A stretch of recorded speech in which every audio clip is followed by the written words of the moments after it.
Hello, and welcome to another edition of What's the Tea? It is the Progressive Leadership Alliance of Nevada's podcast where we get to talk about what is going on in our world, what is happening with progressives, what's going on in Nevada. I am Laura Martin. I'm the executive director of Plan. I'm based here in Las Vegas, and I'm so excited to be here with a very, very special guest, and that is Lizette Becerra, who is in charge of our citizenship office in Reno, Nevada. It's our Citizenship and Immigration Program of Northern Nevada. Welcome, Lizette. Thank you. Thank you so much for having me today. I'm so excited to be here. Me too.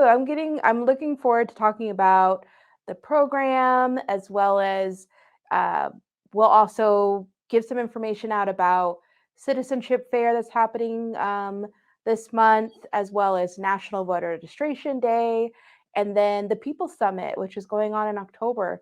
A good chance for organizers or people who are thinking about running for office to really double down on your organizing skills and recommit yourself to the fundamentals of organizing. So I'm really looking forward to that. But more importantly, Lizette, how are you doing today? Good. I'm doing good. We have good weather in Reno, so it's nice and sunny. Can't complain. How are you? I'm doing good. It's actually raining in Las Vegas by our office, but that's okay. I think every time it rains, somebody's like, we needed that, but we don't need it to flood because Right. that is sometimes what happens when it rains down here. But I'm glad to hear that you all have sunshine. Yeah. That's good to hear. So, I want to kind of break the ice with the question. We know starting September 15th through October 15th is Latine or Latinx or Hispanic or whatever you want to call it. But we are down to celebrate our folks across the Latine diaspora and celebrate their Heritage Month.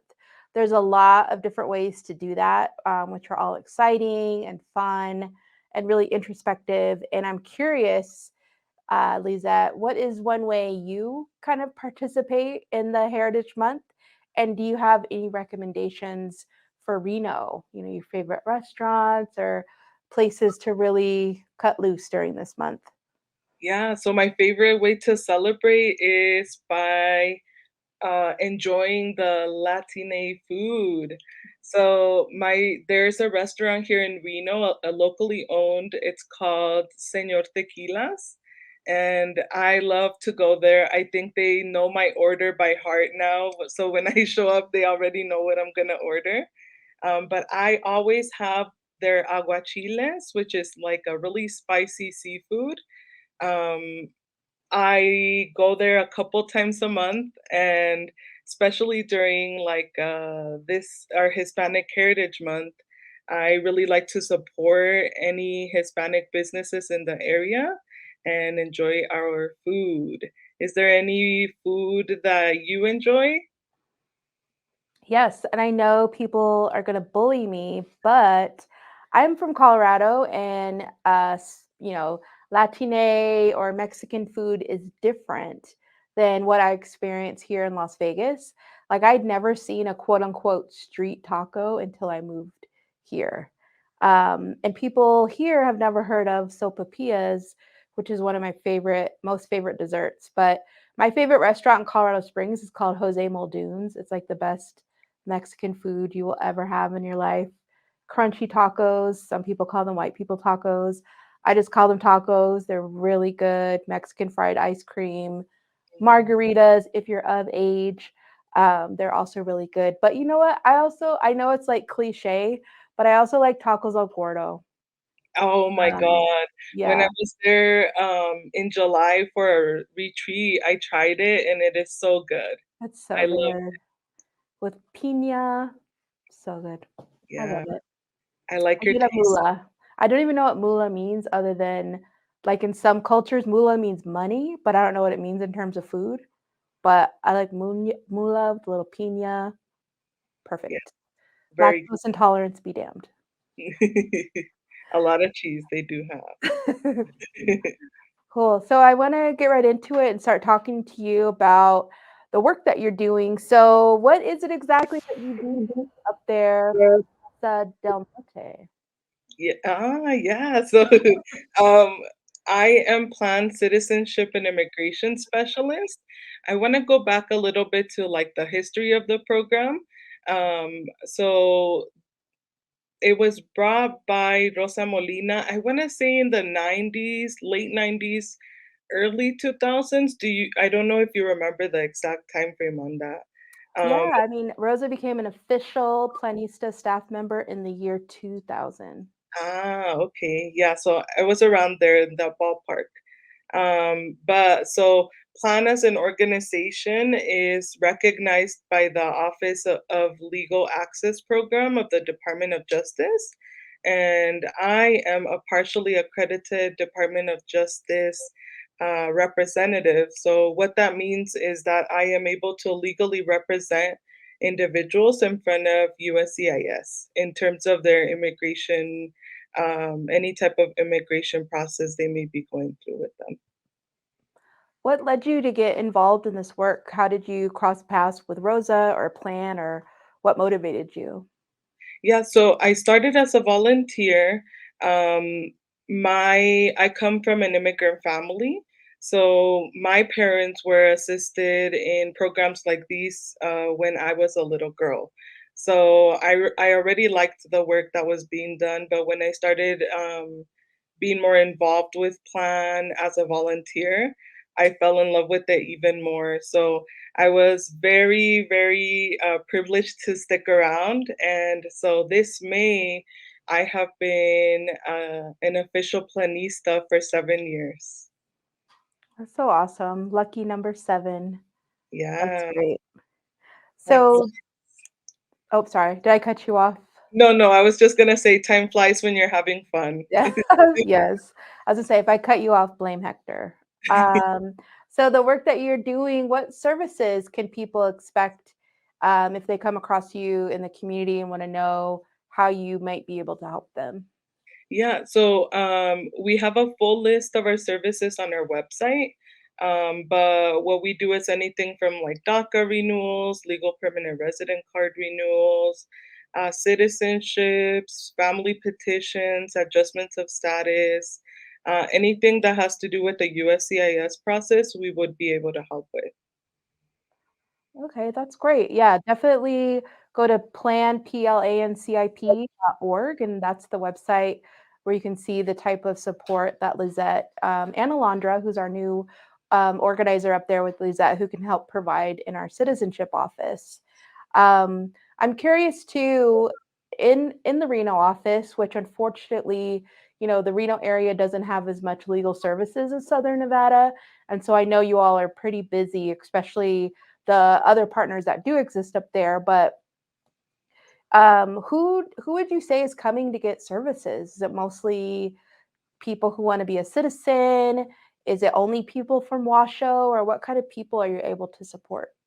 So Plan serves the immigrant community of Northern Nevada, but we do have some clients that come from some of the rural areas like Winnemucca, Battle Mountain, and then we also have clients that are in Truckee, Tahoe.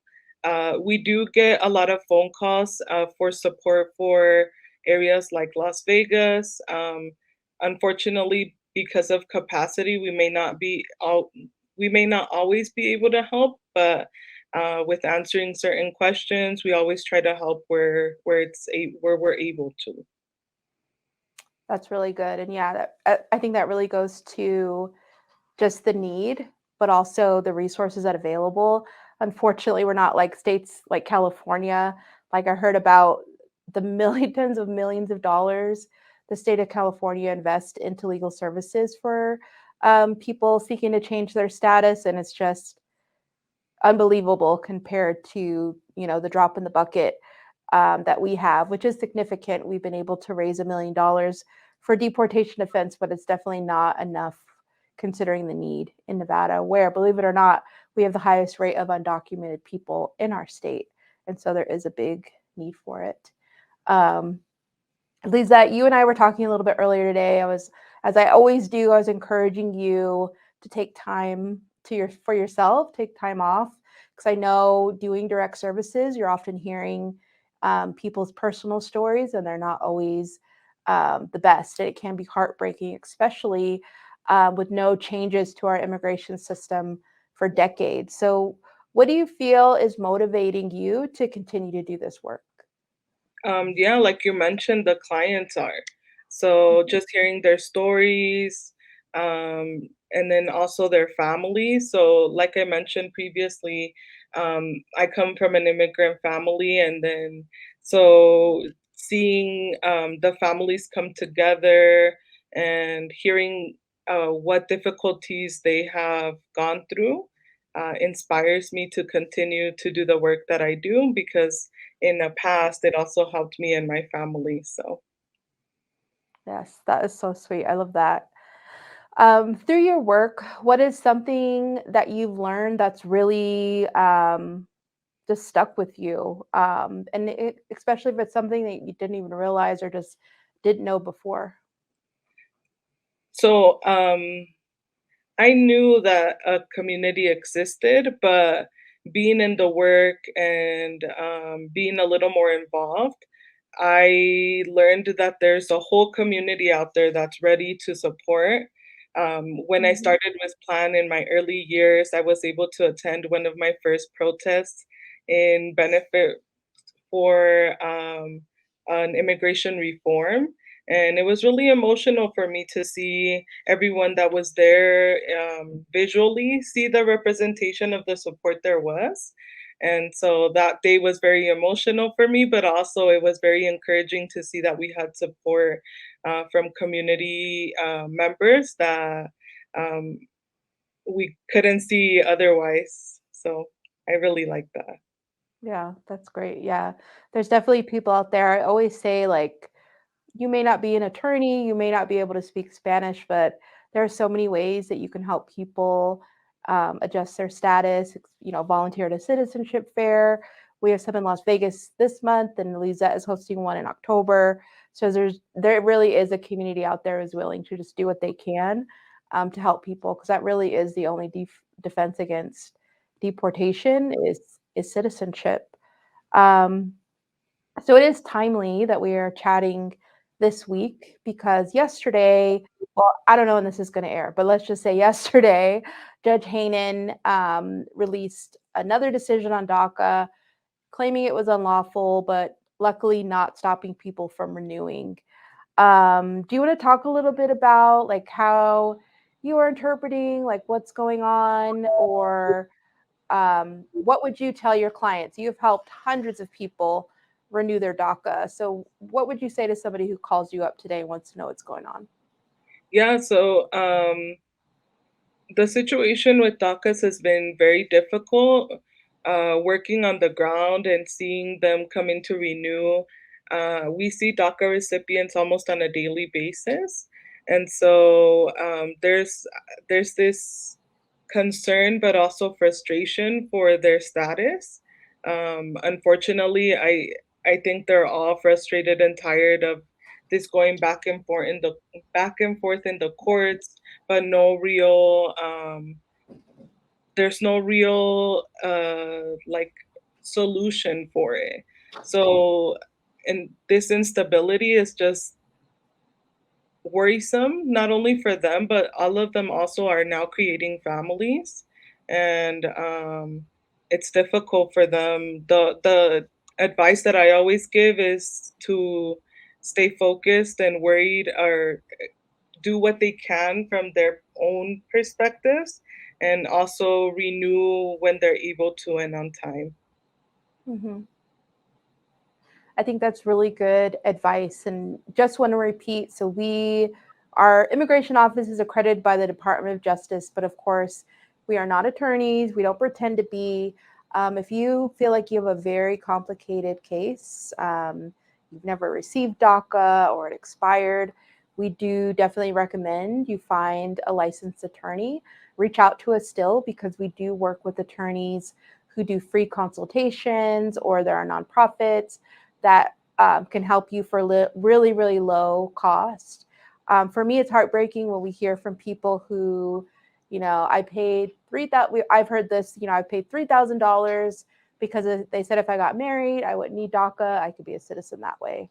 And unfortunately, it's just not that simple to apply for citizenship. And so we want to make sure that you all know there's, the Nevada Immigrant Coalition and our members who are really there to help connect you to resources, save as much money of your money as possible, but just make sure that you aren't taking advantage of by anyone not doing right by the community. Um, so let's see. So I think another thing that you said, Lizette, was nothing has changed. And I know that Hector was looking up earlier today to see if any of our members of Congress have sponsored bills to deliver citizenship, and none have. Um, I'm wondering if that's something you've ever reflected on, or if your clients have brought up like frustration. The DREAM Act, which is related to DACA, was first introduced in the 2000s, and I know it came up for a vote in 2010 during the Don't Ask, Don't Tell fight, and it failed because 5 Democrats voted against it. What are you hearing from people that are noticing that Congress isn't making moves? Yeah, it's the same situation. I think at this point everybody's frustrated and they see the topics come back into light every time there's about to be another presidential election. So I think everybody's just tired of the back and forth and the false promises, and they're waiting for Congress to act and do what they needed to do since years ago. Yeah. We've been meeting with our members of Congress, definitely pushing them on immigration. There's a registry bill, which I don't know if Lizette can explain it. It's like changing the date of when you were first in the country, allowing you to register for citizenship. Am I saying that plain enough, Lizette? Yeah. Uh-huh. Okay. So it's just simply changing a date, and it would help millions of people be able to apply. So we're really pushing our members of Congress to support that. We even talked to Mark Amadei, whose staff is very kind to Lizette, and I really appreciate all the help that they provide. But Congressman Amadei said he doesn't mind being seen as a pro-immigration Republican, which is great to hear. But we also want to be able to see some action. Because yeah, let's go. Because Republicans are control the House now, so they can bring these things up for a vote. And Amadei has voted for things in the past, supported a discharge petition, which is going against his leadership. So we appreciate that. I do want to move into Lizette, the immigration fairs that are coming up. I make that little gesture because when I love coming in your office in Reno because your walls are covered with pictures of all of your volunteers at La Una or whatever location we choose to put these fairs on. So I would love to hear from you, like what should people expect? If somebody is, should people who don't have any status come, or people who want to renew their visas come, or what should people expect at a citizenship fair? Yeah, so our citizenship fairs, we have been Rosa has been trying to do a couple a year. I am trying to continue the ability to have that be possible. But at citizenship fairs, they're for individuals who are qualifying legal permanent residents who would like to apply for citizenship. So during the fairs, what we do is offer any information on citizenship, what they need to qualify, what documents they need to apply, what the process is like. And then what we do at the fairs is help them file. So we have volunteers filling out the forms, we do a legal review, and then provide them all the information on sending the application so that they can start the process of becoming citizens. And how many citizenship fairs have you been involved in, do you think? Um, I I want to say easily around 10. The first citizenship fair that I attended was back in 2016, and I've been attending them ever since. That's so amazing. So, the Nevada Immigrant Coalition has a fair on September 23rd, and you have one on October 21st. How can people get signed up with the fair that's happening in Reno that you're a part of? Yeah, so the Nick will have one simultaneously. I can't say that word very well, but in Vegas and in Reno. So theirs will be on September 23rd. And they have some flyers out. I believe they should be shared on our Facebook. And they have a QR code that should be scanned for those interested in participating. So they sign up through the QR code to attend, and for hours that will be held on October 21st in collaboration with Liuna. Individuals that are interested in attending should call our office directly at 775-800-1851, so that they can sign up for that fair. And can you tell us a little bit about, I think I saw in one of the flyers, pre-screening and who that benefits or how that works? Yeah, so to save some time, but also prepare all of those interested participants, what we do is when they call our office to sign up for the fairs, we schedule them in office for a pre-screening, verify that they qualify, and also give them a list of requirements so that they are prepared.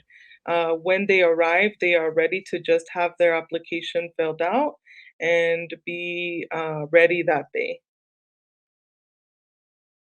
That's exciting because that's life changing. I mean, I have been hearing that the Biden administration has been a little bit quicker processing the N-400 forms, which is the form to apply for citizenship. And so, if folks are able to get, if you have everything together, you did your precinct screening, came to the fair, you mail off your packet.